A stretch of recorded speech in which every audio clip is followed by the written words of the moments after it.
Hi అండి, అనుకోకుండా హైదరాబాద్ అయితే వచ్చాను.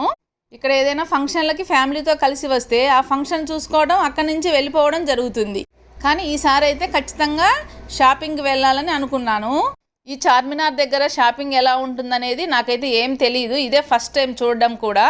మా ఆడపడుచుతో కలిసి వచ్చాను.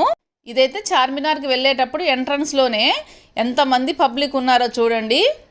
ఈ చార్మినార్ దగ్గర షాపింగ్లో ఎలా బేరం ఆడాలి, ఎలా మేము మోసపోయాము అనే విషయాలన్నీ తెలియజేస్తూ నిన్న ఒక 8 నిమిషాల వీడియోని అప్లోడ్ చేశాను.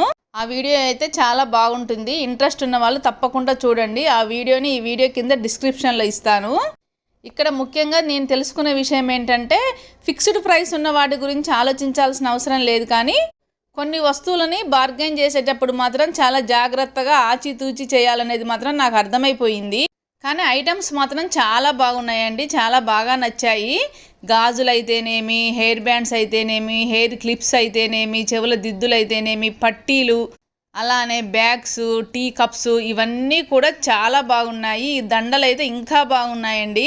ఏ వస్తువు తీసుకోవడంలో మేము మోసపోయామనేది, ఇంకా చార్మినార్కు 4 వైపులో ఉన్న క్లాకు, అసలు చార్మినార్ ఎక్కాలంటే ఎక్కడి వరకు మాత్రమే పర్మిషన్ ఉన్నది, ఇవన్నీ తెలియజేశానండి ఆ వీడియోలో. ఇంకా నేనేమేం షాపింగ్ చేశాను అనేది కూడా నెక్స్ట్ వీడియోలో అప్లోడ్ చేస్తాను. ఇంకా చార్మినార్కి పక్కనే ఉన్న భాగ్యలక్ష్మి అమ్మవారు, ఇవన్నీ చూడండి. ఓకే అండి, వీడియో నచ్చితే లైక్ చేసి, షేర్ చేసి, సబ్స్క్రైబ్ చేయండి. Thank you for watching.